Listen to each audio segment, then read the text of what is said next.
함께 보실 하나님의 말씀은 빌립보서 2장 5절에서 11절까지 말씀입니다.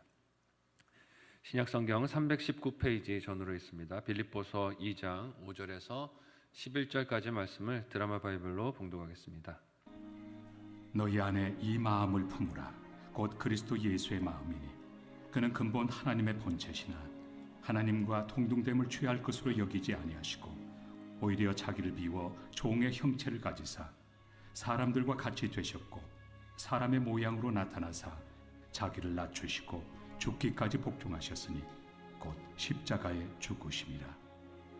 이러므로 하나님이 그를 지극히 높여 모든 이름 위에 뛰어난 이름을 주사 하늘에 있는 자들과 땅에 있는 자들과 땅 아래에 있는 자들로 모든 무릎을 예수의 이름에 꿇게 하시고 모든 입으로 예수 그리스도를 주라 시인하여 하나님 아버지께 영광을 돌리게 하셨느니라. 아멘. 함께 읽은 본문의 말씀을 가지고 그리스도 예수의 마음이란 제목으로 말씀 나누고 기도하도록 하겠습니다.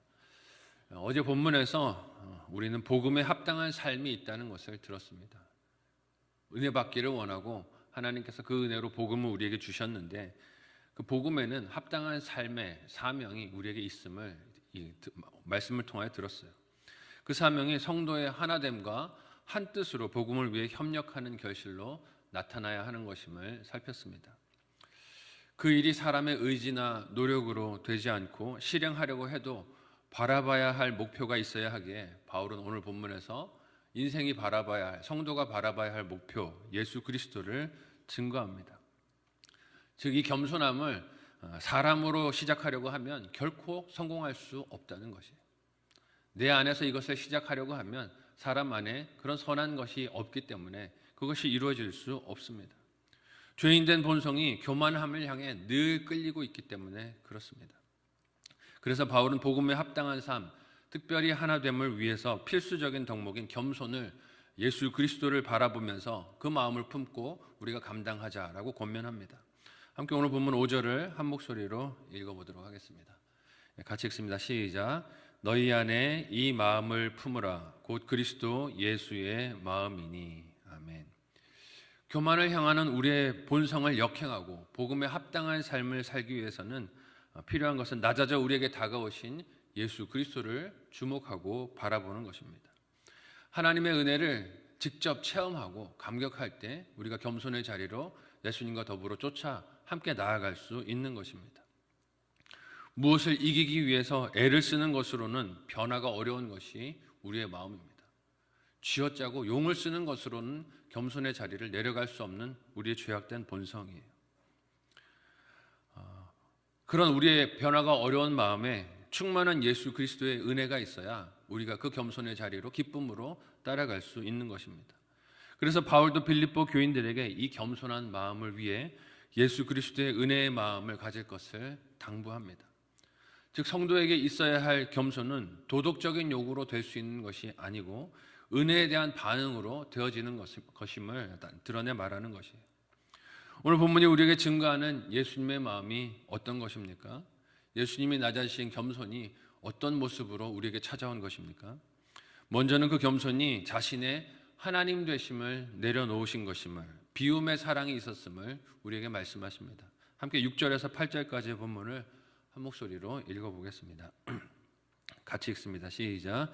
그는 근본 하나님의 본체시나 하나님과 동등됨을 취할 것으로 여기지 아니하시고 오히려 자기를 비워 종의 형체를 가지사 사람들과 같이 되셨고 사람의 모양으로 나타나사 자기를 낮추시고 죽기까지 복종하셨으니 곧 십자가에 죽으심이라.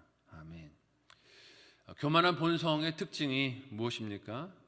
끊임없이 높은 자리를 탐하는 것이죠. 자신이 있는 자리를 감사하는 것이 아니라 불만족스럽게 여기는 것입니다.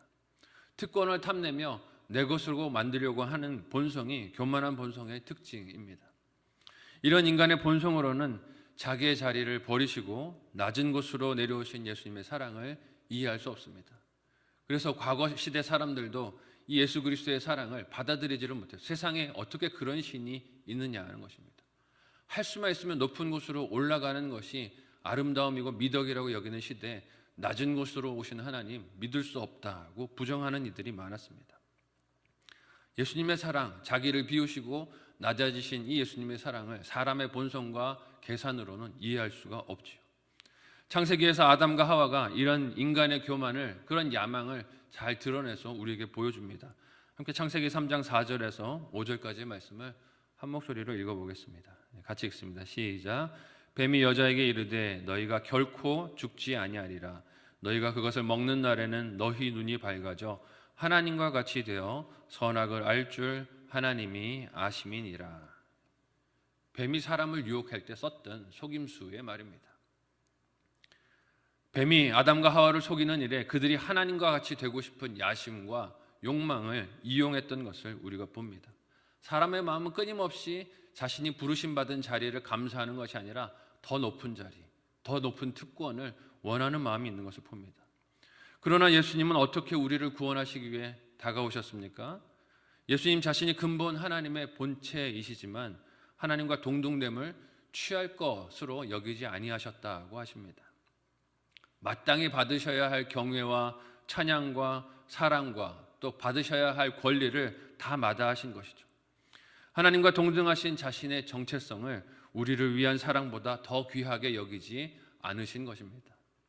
이런 주님의 사랑을 받은 교회가 보여야 할 마땅한 반응이 무엇이겠습니까?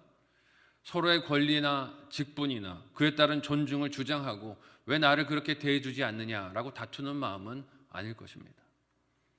하지만 이 여전히 겸손히 실현하기 어려운 것을 우리 안에서 바라봅니다.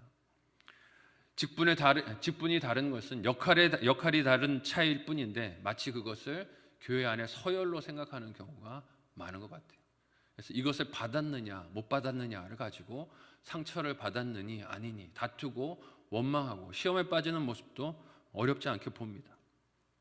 교회 안에서 내가 하는 일이나 역할에 대하여 공적으로 인정받기를 원하는 체면 문화도 여전히 한국 교회 안에 많이 뿌리 내려 있는 것을 봅니다.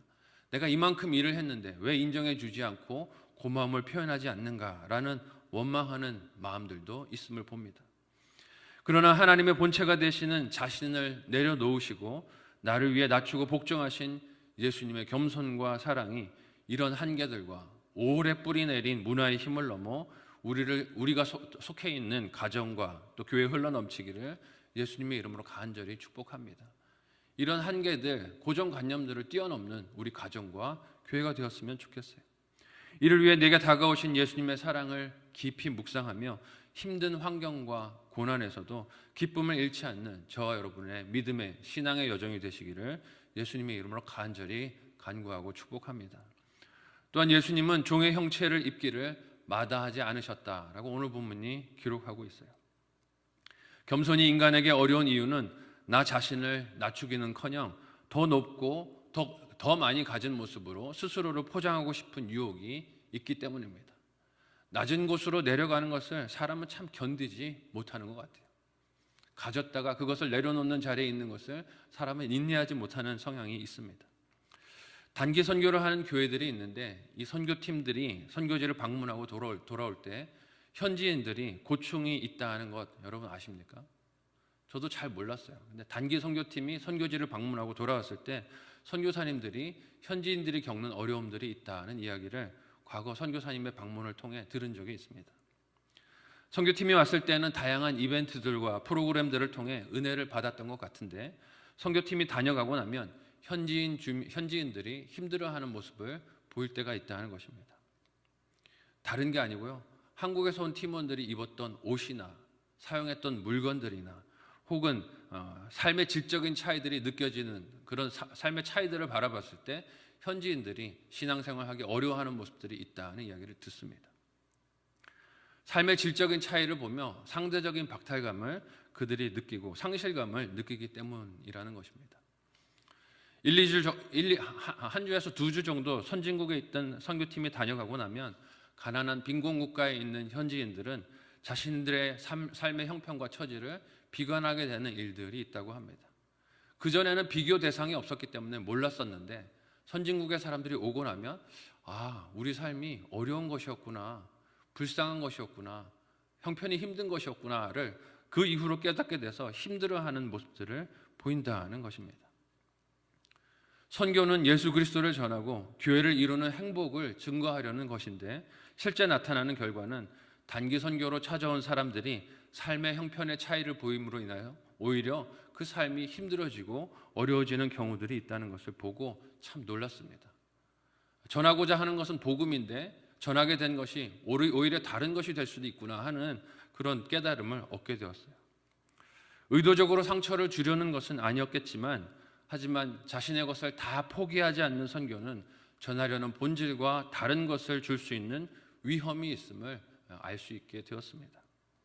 예수님께서 자신의 하나님 되심을 비우시고 취하지 않으셨을 뿐만이 아니라 사람들과 같이 되셨다고 하십니다. 종의 형체를 취하셨다고 하세요. 거기서 십자가의 죽음에까지 복종하신 것이 우리를 향하신 사랑이고 겸손이라고 하십니다.